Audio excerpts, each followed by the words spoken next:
Makanya sekarang itu ya, dengan adanya ulama-ulama besar yang ngalor ngidul setiap di mimbar diikuti dengan jamaah yang banyak. Apakah dia yang berilmu? Apakah dia yang mengajarkan? Atau apakah dia yang termasuk orang yang menyiarkan tentang agama? Bukan. Itu orang-orang yang sudah beragama, yang sudah belajar dari kiai-kiai desa.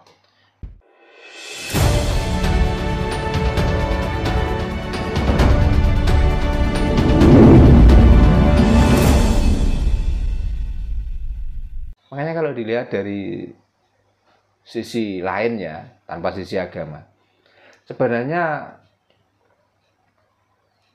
orang yang hidup di dunia ini semuanya kafir kok. Kufur tentang nikmat yang sudah diberikan gitu loh.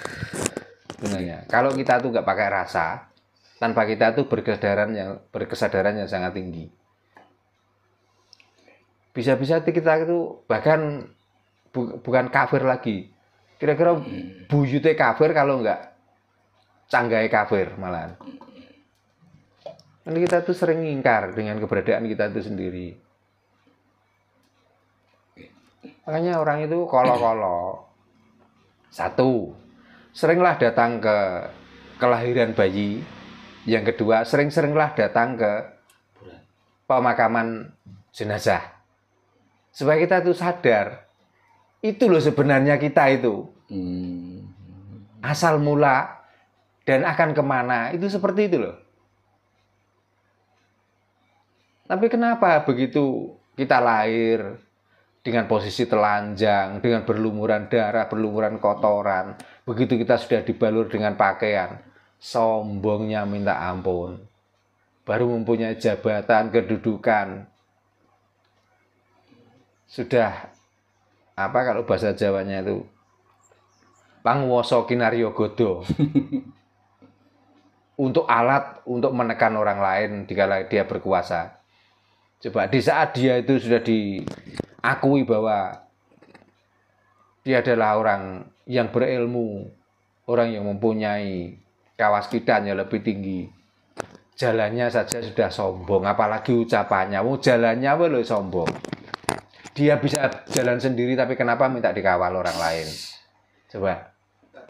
Minta disembah-sembah orang lain. Makanya tangan ini tempatnya kotor. Tapi kenapa begitu bersalaman minta dicium? Coba.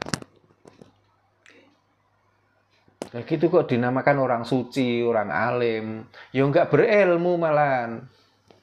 Ya salaman, wajarnya kita bersalaman ya. Sudahlah berpegangan dengan tangan. Masa dengan berpegangan tangan tanpa dicium itu merontokkan jabatan kita atau keluhuran kita toh? Kira-kira kan enggak. Karena luhur dan tingginya derajat manusia itu bukan letaknya di nama atau sebutan.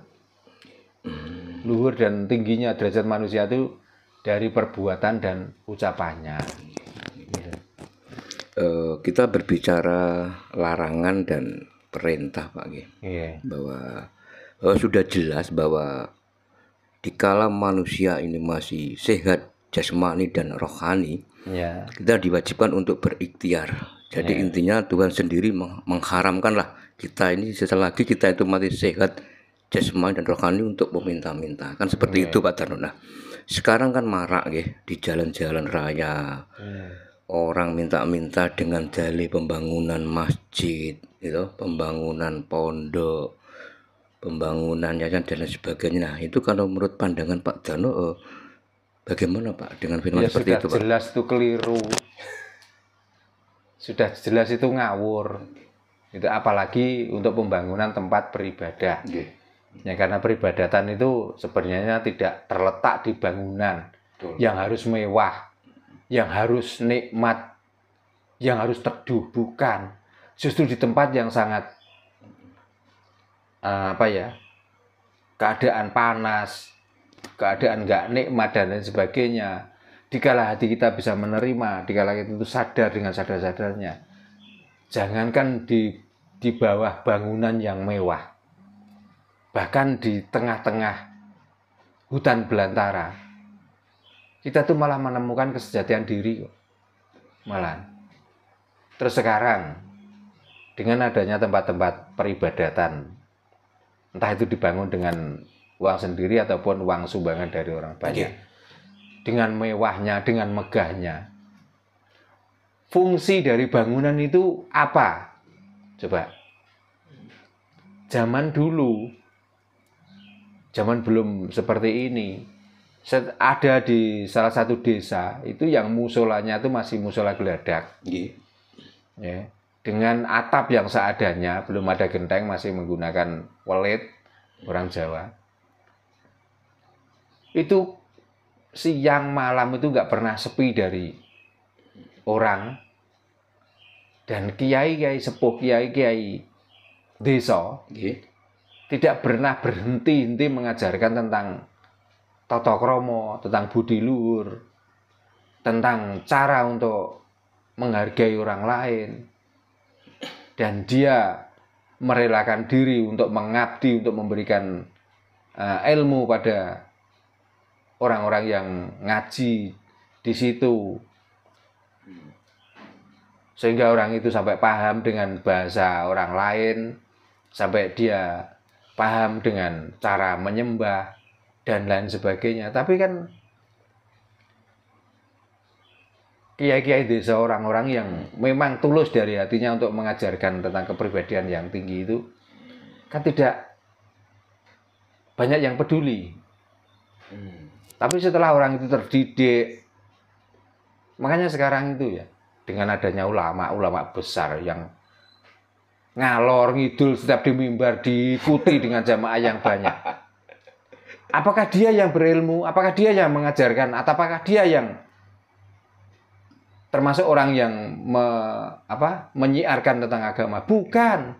Itu orang-orang yang sudah beragama, yang sudah belajar dari kiai-kiai desa, yang waktu itu rela untuk mengajarkan tentang Iqra, tentang juz amma dan lain sebagainya, tentang mengajarkan waktu dia belum mengenal sholat sehingga dia tahu tentang sholat.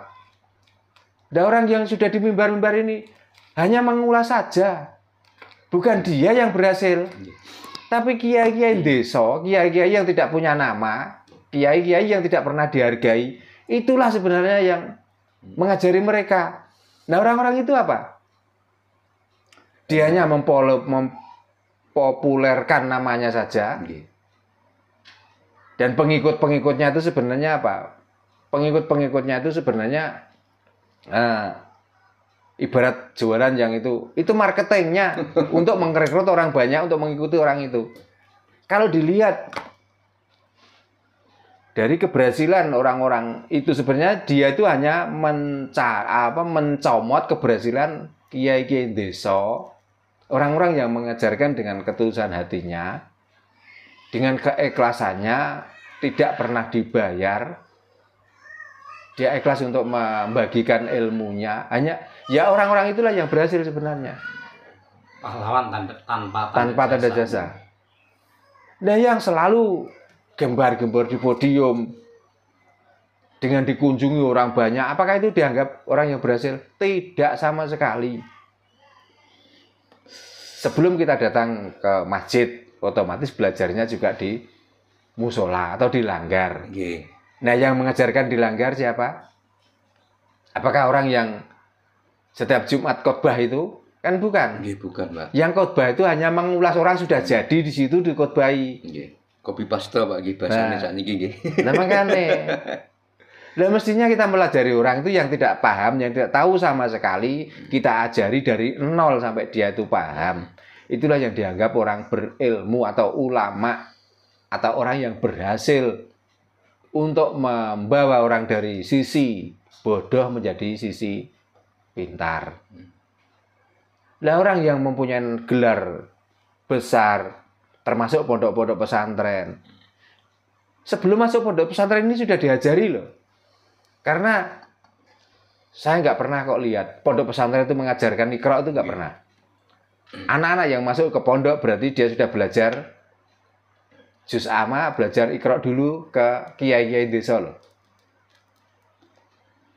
Tapi kan yang punya nama besar kan akhirnya orang yang tinggal meneruskan toh. Nah, orang yang mengawali ini yang mengawali, jangankan kok mobil, sepeda motor saja nggak punya. Jangankan sepeda motor, kadang-kadang sepeda ontel wis gak ono selebore, gak ono pateng kase, ontele wan kadang-kadang diganti ontel kayu. Saking ikhlasnya. Tapi setelah dia paham dan dia mampu, akhirnya perginya ke yang punya mobil, bayar pula. Tapi kalau nanti sudah pandai bener, yang berhasil bukan kiai yang ngajari awal. Nah, makanya untuk apa tempat-tempat ibadah dibangun semegah itu, semewah itu, kalau hanya intinya, kalau saya mohon maaf, memang kenyataannya seperti itu. Kelihatannya itu pameran bangunan. Betul. Gitu. Betul, Pak. Jadi yang perlu dipikirkan bangunannya apakah isinya. Kalau saya mendingan isinya yang perlu dibangun. Mentalnya orang-orang yang menempati bangunan yang mewah itu loh yang penting.